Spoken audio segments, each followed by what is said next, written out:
Forward and coming to this exploration. This is Kosujiro. Today, I will talk about Henry Cockeram's English Dictionary, 1623, under the title, The Second Part of Cockeram's Dictionary, 1623, Reconsidering its Source Material, which is based on my presentation at the International Conference at UC.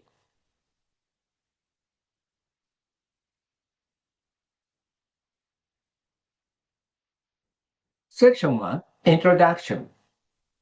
The source materials of the second part of Henry Cockeram's English Dictionary, 1623. Is it bilingual or monolingual? Henry Cockeram's English Dictionary, 1623, is the third oldest English monolingual dictionary, being published following Robert Cawdrey's Table Alphabetical, 1604, and John Bullock's English Expositor, 1616.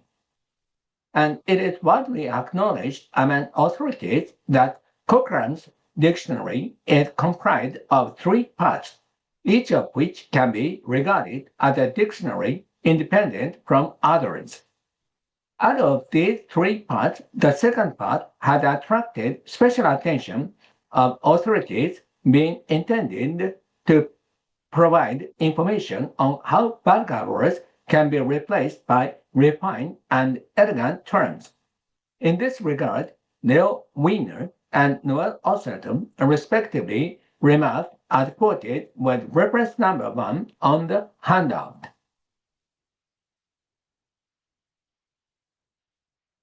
However, how unique the second part may be, as Reinhard Hartmann's statement suggests, most dictionaries are forerunners and all have imitators, which I have quoted with reference number 2. Probably, with this recognition in mind, authorities on historical lexicography often busied themselves with the task of collating the second part with its preceding dictionaries. Then, as far as I can judge, all such authorities arrived at one and the same conclusion, that Cockeram was heavily dependent on the English-Latin bilingual dictionary. It may be natural for them to have come to the conclusion when the fact is taken into account that entries in the English-Latin dictionary until Cockeram's time, which translate the daily English words or phrases into Latin equivalents, resemble those in the second part. In addition, quite a few authorities seem to agree with each other concerning the point that most refined terms in the second part are based on Latin words. However, what if the second part is, as opposed to the conclusion, was greatly influenced by its preceding English monolingual dictionary, having little relevance to the English-Latin dictionary? Actually, this is very probable because of two facts.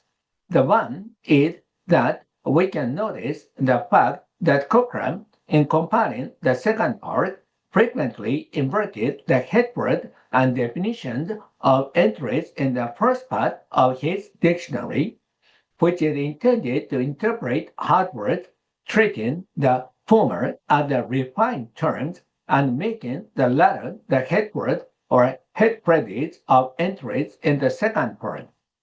As to the second part, I will usually use the term head phrases, basing myself on the actual situation. The other fact is that the first part, which Cockeram used in this way, is regarded as being profoundly influenced by two English monolingual dictionaries before it, Cawdrey's Table and Bullock's Expositor. In this presentation, in accordance with these two facts, I will aim to make a historical assessment of the second part in the context of the English monolingual dictionary, differently from its usual analysis until today. As to the order of my analysis, I will at first deal with problems in investigating the second part to date. Then I will analyze the second part in terms of its refined terms and head phrases in this order, correcting the former with head words and the latter with definitions in the entries of the table, the expository, and the first part. In performing this task, I will also occasionally refer to the English-Latin part in John Ryder's Bibliotheca Scholastica 1589 as an example of the English-Latin dictionaries before the second part. At the end of this introductory section, I want to say a few words about two procedures which I will adopt in this presentation. The one is that I will regard the first part as one of English monolingual dictionaries before the second part. The other is that, analyzing the second part, I will apply a sampling method and mainly deal with its entries on phrases whose keywords begin with the letter L. Section 2. Problems in investigating the second part to date. Witt, Starnes, and Gertrude Noyes are among those who paid special attention to the point of which dictionaries the second part is based on. There were authorities who clearly held the view that the second part is based on the tradition of the English-Latin dictionary, having little relevance to that of the English monolingual dictionary. To be concrete, they have remarked as indicated with reference number 3 with special reference to Rider's Bibliotheca and its revised edition by Francis Holyoke.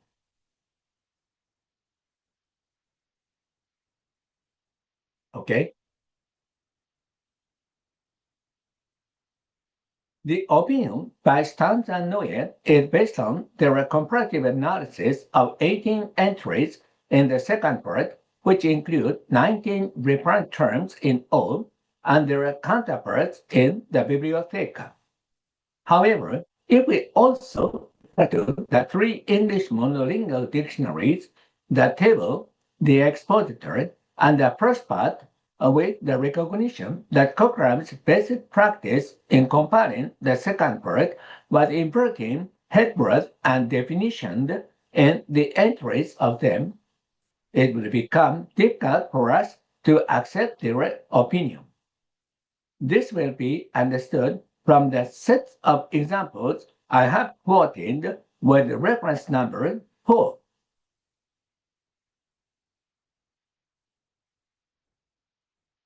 Here, I have extracted 3 entries from the 18 in the second part, which Starnes and Noyes selected to collate with their counterparts in the bibliothèque. It may safely be said that the sets of entries here strongly indicate the probability that Cockeram, during his compilation process, referred to the 3 English monolingual dictionaries, especially the first part, which is influenced by the table and the expository rather than the bibliotheca. And this probably will be further strengthened when the facts are taken into account that out of the 19 refined terms of Starnes and Noyes' analysis, 12 are included in the table and the expository at their headwords, meaning the fact that the term had already been introduced into English at least more than 7 years before the second part was published, and that 3 of the remaining 7, that is, 19 minus 12, are treated in the first part. If I refer to one other authority who emphasized the strong influence of the Latin English dictionary on the second part, Noel Osenton cited such entries as a mother and to pair the naris in the second part, which indicates that noun-head phrases are preceded by the article and verb runs as given the preposition to there. Then Osselton regards this as revealing one aspect which Cockeram is doubtless following the earlier English Latin dictionaries as shown by the reference number 5. However, when comparing the entries which Osselton cited with their counterparts in the first part, we come to notice the situation as indicated with reference number 6. It will be clear here that Cockeram, in providing the two entries in the second part, almost simply inverted the headword and definition of their counterparts in the first part, the article and the preposition to, which Osselton mentioned being included in the related definition in the first part.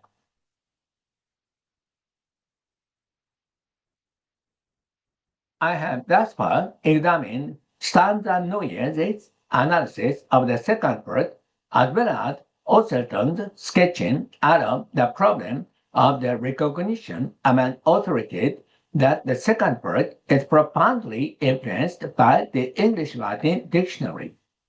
Here, there would naturally arise this question: how much from a broader perspective did the table, the expositor, and the first part exert an influence on the second part? This is the point which I will analyze in the following section with reference to entries in the Eld of the second part. Within this range, Cockeram provided 195 entries, which include 238 refined terms. I will deal with the refined terms and their head phrases respectively, providing one section for each of the analysis. Section 3, refined terms in the second part and the English monolingual dictionary. If I refer to the English Latin section of the first edition of the Bibliotheca, it has 89 entries which correspond to entries in the L of the second part. And it is seemingly possible to regard 77 Latin words in the 89 entries as having affected Cockeram to coin the same number of refined terms.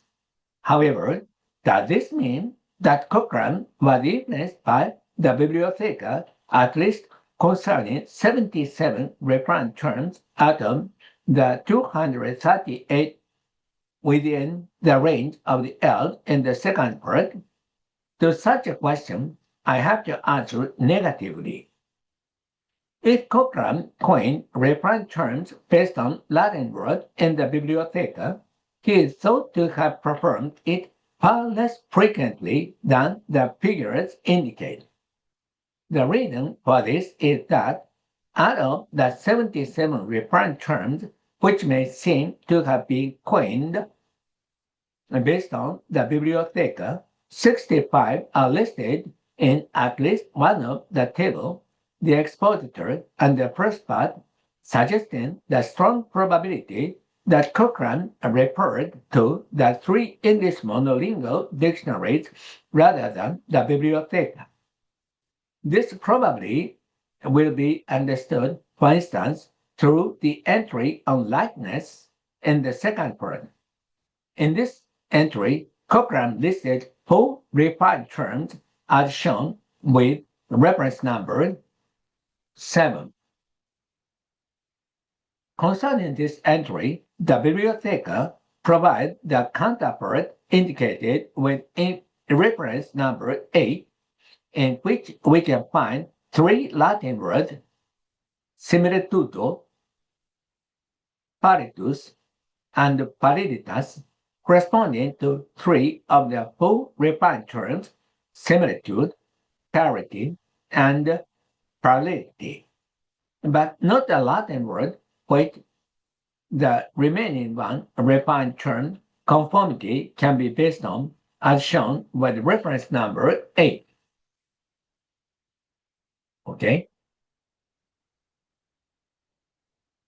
However, the first part includes the 4 entries indicated with reference number 9, manifestly based on the table or the expositor, the head word being the same as the 4 referred terms in the entry on likeness in the second part. The situation shown here may safely be regarded as indicating the fact that Cockeram listed the 65 referred terms out of the 77 based on the 3 English monolingual dictionaries. And it can well be said that the fact also suggests the strong probability that he hardly referred to the English-Latin dictionary. There may be such a question here as, however, is it enough to refer only to the first edition of the Bibliotheca to conclude that Cockeram's refined terms are hardly based on the English-Latin dictionary? To this question, my answer is this. It is scarcely necessary to refer to other English-Latin dictionaries to determine Cockeram's heavy dependence on the English monolingual dictionary in listing his refined terms. The reason for this is due to the fact that 212 out of all 238 refined terms in the L's of the second part, representing 89.1%, are listed in at least one of the 3 English monolingual dictionaries, 142 out of the 212 being treated in the table and the expositor. Section 4. Head phrases in the second part and the English monolingual dictionary. As I mentioned at the end of section 2, Cockeram provided 195 entries, which include 238 refined terms within the range of the L's in the second part.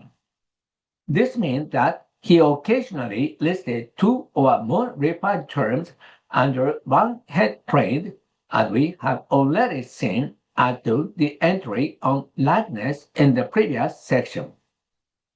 Such a situation necessitates me investigating head phrases in the second part in 2 ways.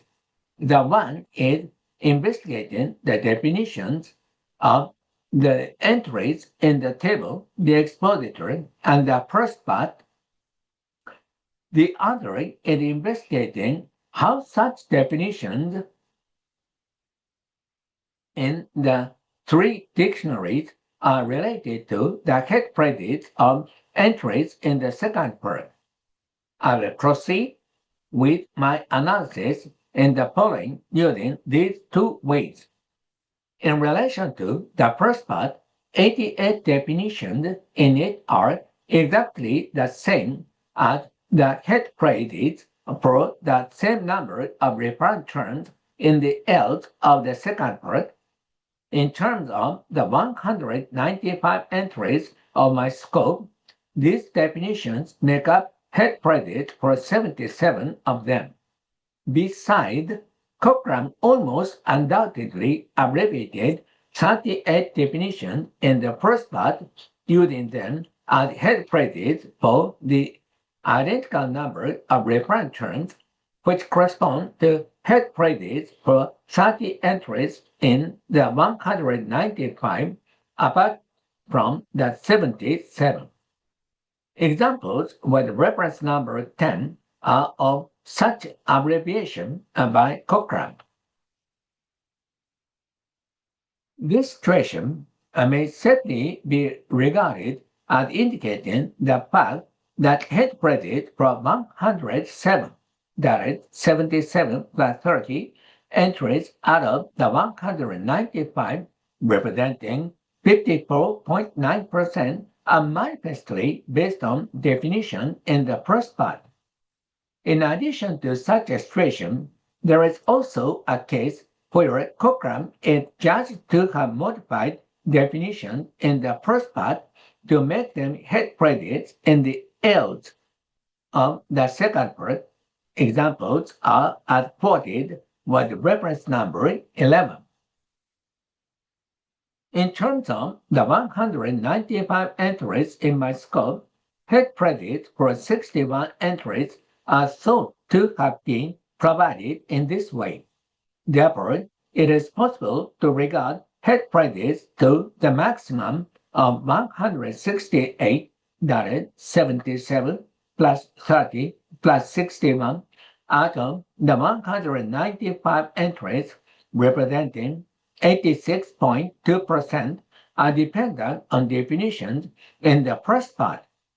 Therefore, there are no more than 27, that is 195 minus 168 entries in the else of the second part whose head credits are in no way relevant to the first part. However, if we refer to the table and exposed here, we can find the fact that there is a possibility that credits in 5 of the remaining 27 entries are influenced by the two dictionaries. I have quoted two sets of examples which show the related situation with the reference number 12.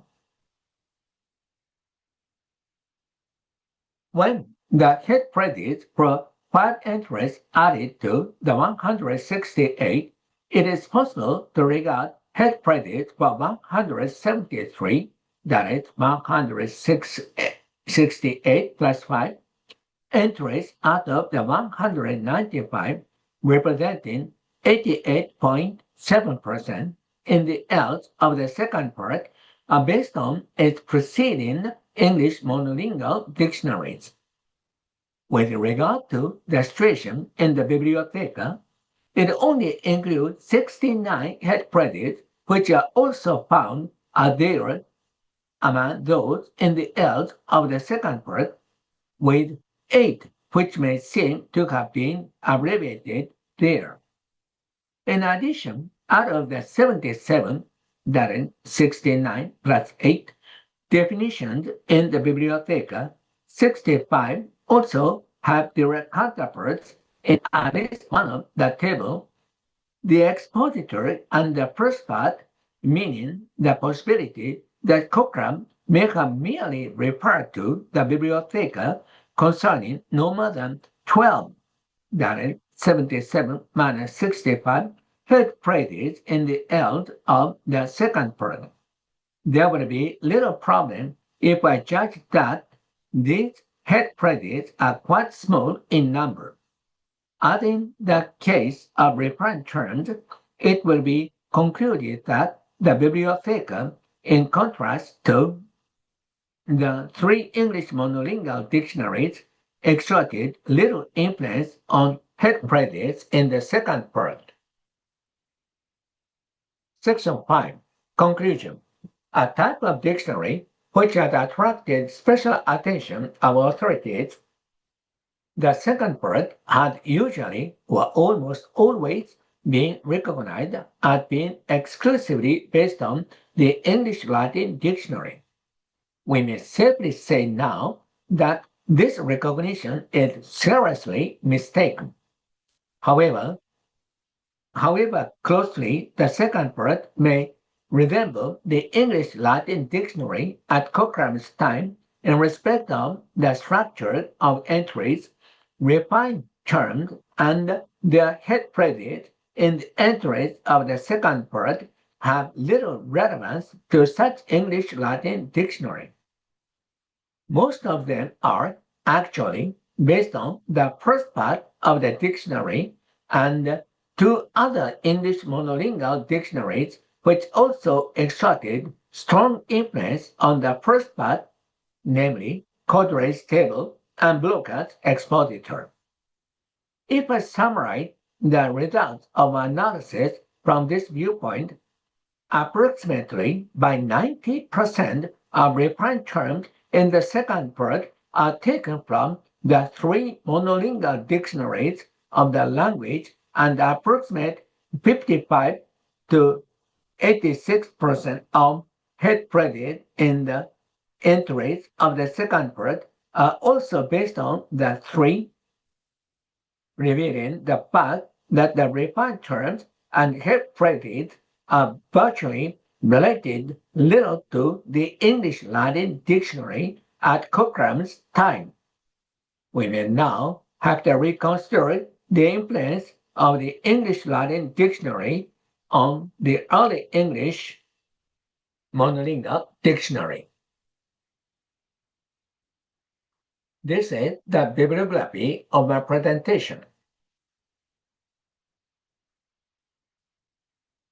And thank you for joining me. If you find the topic this time interesting, it is expounded in detail in my paper, as you see.